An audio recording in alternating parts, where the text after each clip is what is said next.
On va essayer de faire question numéro 15 ici.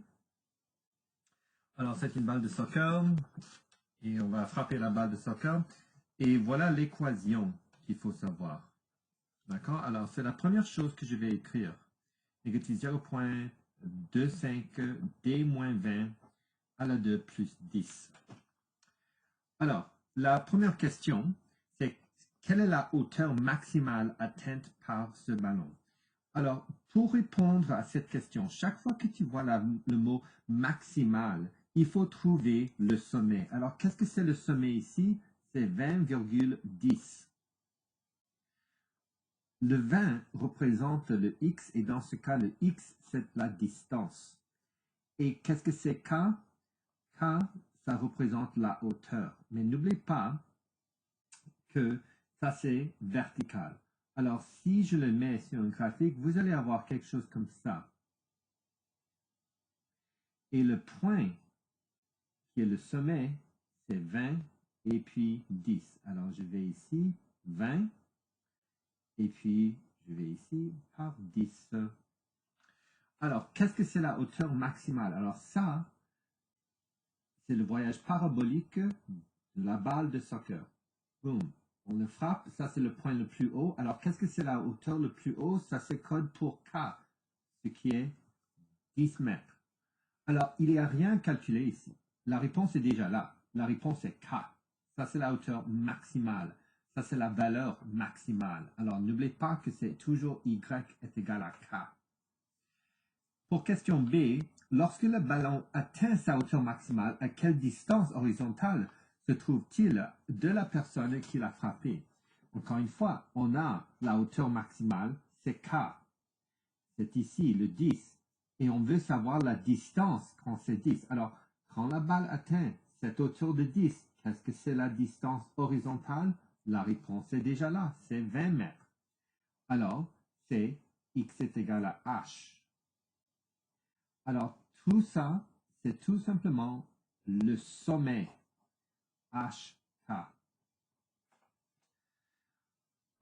Prochaine question. Quelle est la distance horizontale le ballon parcourt-il du moment où il est frappé au moment où il touche le sol?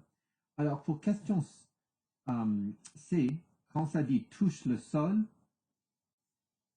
ça c'est code pour la hauteur de la balle et quand. Comment? Qu'est-ce que c'est la hauteur de la balle quand ça touche le sol? C'est 0 mètre. Alors, tu écris h est égal à négatif 0.025 d-20 à la 2 plus 10. Tu remplaces le h avec 0. Alors, négatif 0.025 parenthèse d-20 à la 2 plus, pardon, 10.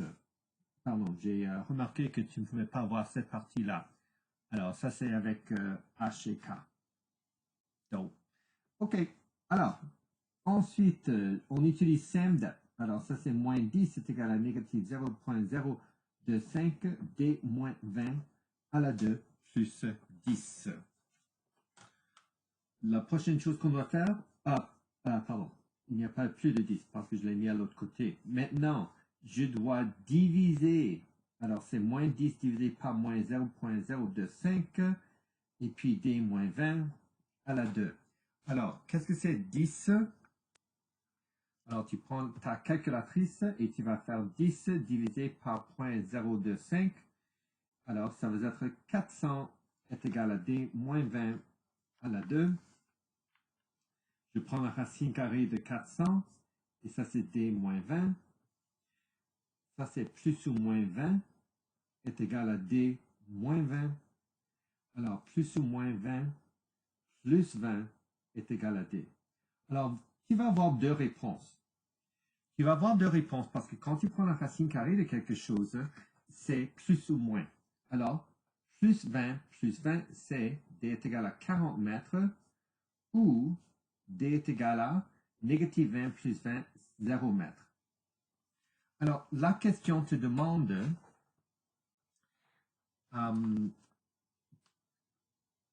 où il est du moment où il touche le sol. Alors, je veux savoir si ça commence ici à 0 mètre et ça va jusqu'à 40 mètres, qu'est-ce que c'est la distance? Alors, D est égal à 40 mètres en total. Question D. À quelle hauteur le ballon se trouve-t-il lorsqu'il est à 10 mètres à l'horizontale de la personne qui l'a frappé? Alors, pour question D, j'ai écrit la formule 0.025 D-20 à la 2 plus 10. Et puis, ça dit que il y a 10 mètres à l'horizontale. Alors, est-ce que je remplace le H ou le D? Ça demande de trouver quoi? Ça dit à quelle hauteur? Alors, je ne sais pas H. Mais qu'est-ce que c'est D alors? Ça, c'est le 10. Parce que ça, c'est 10 horizontal. Ça représente l'horizontale. Alors, c'est 0.025, 10 moins 20, à la 2 plus 10. H est égal à négatif 0.025, négatif 10, à la 2 plus 10. H est égal à négatif 0.025, 100 plus 10. Alors, ça, je le multiplie par 100, il y a 2 zéros, alors je bouge ça 2 places, négatif 2.5 plus 10, alors la hauteur est égale à 7.5, parce que négatif 2.5 plus 10 est égal à 7.5 mètres. Alors, la hauteur est de 7.5 mètres. Et ça, c'est la réponse finale pour partie D. Alors, pour question E et F, ne t'en fais pas de ces deux questions. Et puis, oui, voilà, je pense que c'est tout. Mais A, B, C et D sont les questions qu'on peut vous poser. Alors, faites attention avec cela. Alors, bonne chance.